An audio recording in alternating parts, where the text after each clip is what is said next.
because one guy, Davenport, he's big.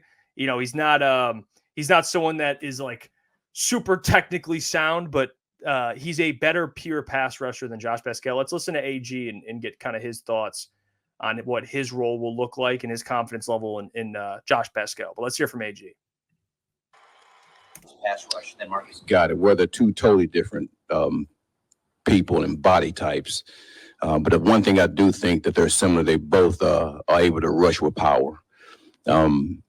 Obviously, Davenport's a longer guy, so he has a couple more tools he can use than Paschal. But Paschal is more like squatty to the ground, so he's able to use his spin moves and things like that to win. So, but they both have advantages between each other that they can go out there and be successful. Yeah, and again, they believe in Josh. I get that. And Josh, I believed in Josh. All right, I believed in this man. That was your guy. You went to war for him. You went up to bat for him a couple of times. I did. I do, and I still think Josh he's a fine rotational piece. He's good against the run. He's kind of that tweener build where, he's not a guy that's like a pure pass rusher, but he can clean up a play if he's in the right position. Like, he's kind of a guy you want as like a good role player. I don't know what to expect out of him in this bigger role. I know they always talk about, well, the guys that are in the rotation prepare like the starters. The backups prepare like the starters.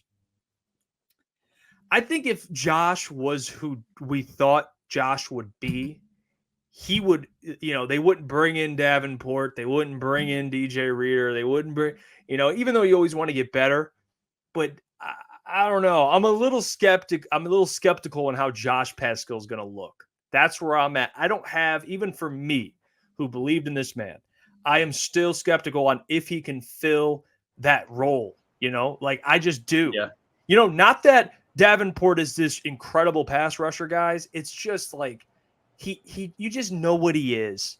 Davenport's going to get you a couple pressures. He's capable. He's done it in the past. Josh hasn't really done any. Like, he's just kind of there. All due respect, he's just fine. And I don't know if fine will be good enough. Like, I hope Houston can return back to form and get the coaching staff to trust him. Like, again, he has to like re-earn the trust. So I'm not going to lie to you guys. Like, trust circle, I'm a little concerned. I am. Like, Aiden's going to have a big game against the Seahawks. Huge game.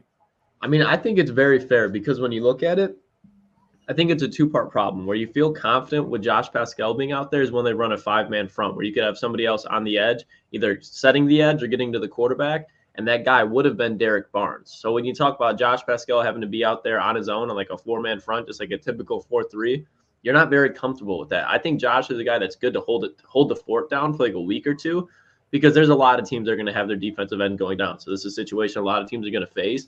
But just the way he plays, like, I don't think it's a great fit for what Aaron Glenn wants to do, which is stay in 4-3. So have him play that spot, but you have to find somebody. If you want to have this defense be taken seriously as far as a Super Bowl contender, I think you have to bring somebody in. You have to. Yeah. Yeah, I mean, so I'm starting to get over, like, they're probably not going to bring someone in, like, instantly. So, like, let's just talk, like, Monday here.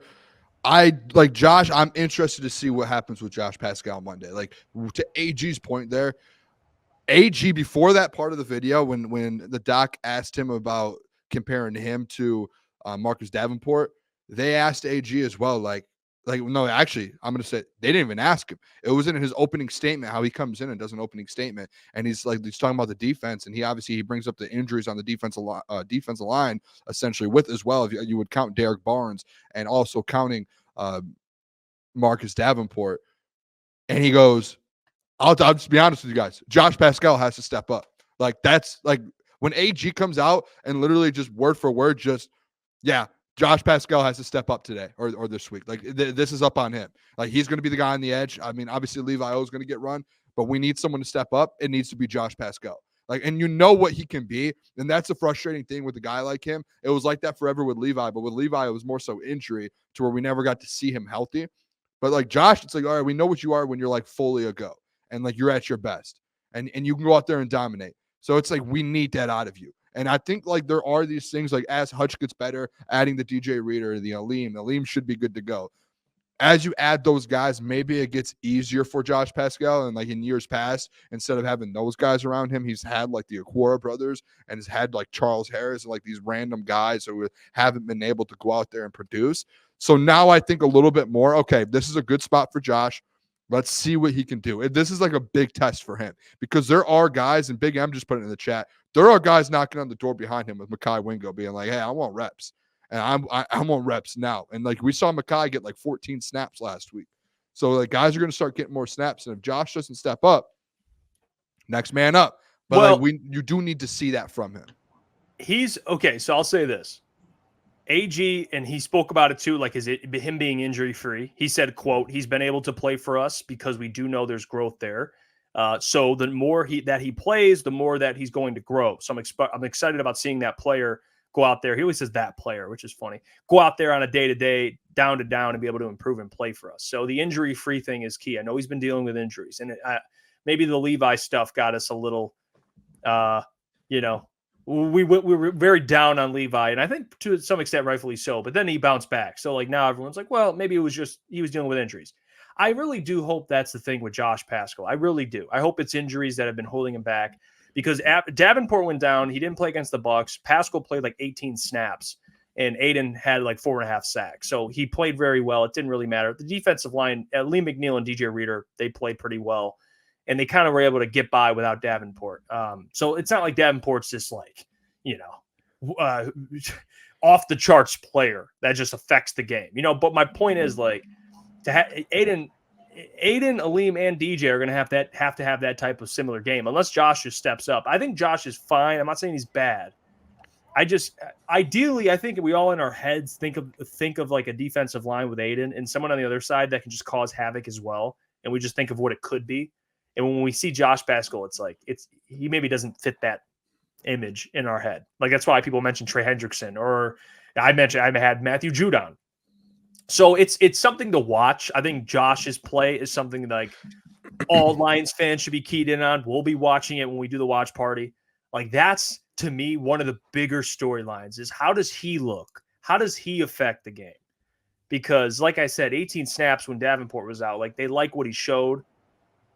But it is. I'm not trying to write the narrative now, but it's something that I'm a little skeptical about. Like, where are you guys? I mean, are you? I know this is your skepticism with it. I mean, how much belief you got in Josh to go out there and make some plays? I would say it's like 50%.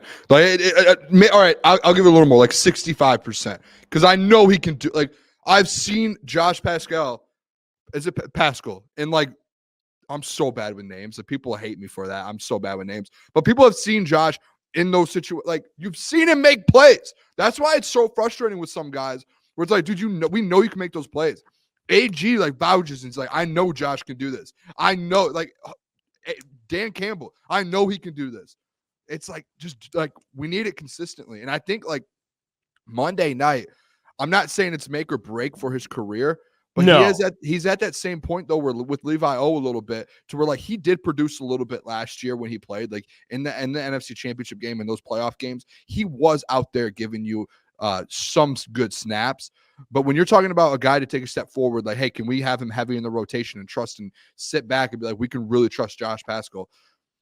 This is one of those games where he has to prove it. Like, I think it's a big game, not just for him and as a Detroit Lion, but like in his career to be able to say like, hey, I'm still a second round draft pick. I'm still a guy who can go out there and produce. Like, I'm still a guy that can give you something on a nightly basis. And that's where I do think it's like with him is like Monday night's a big game for him. Like if AG opens up his press conference talking about the defense and one of the only players he mentions is, hey, we have 2 injuries on the edge. Josh Paschal, time to step up. We need to see him. Like if your defensive coordinator is saying that, this is a not make or break maybe, but it's a make or almost break for you. Like this is your time to shine. And if you don't shine, just know that they're developing guys in the background with Mekhi Wingo.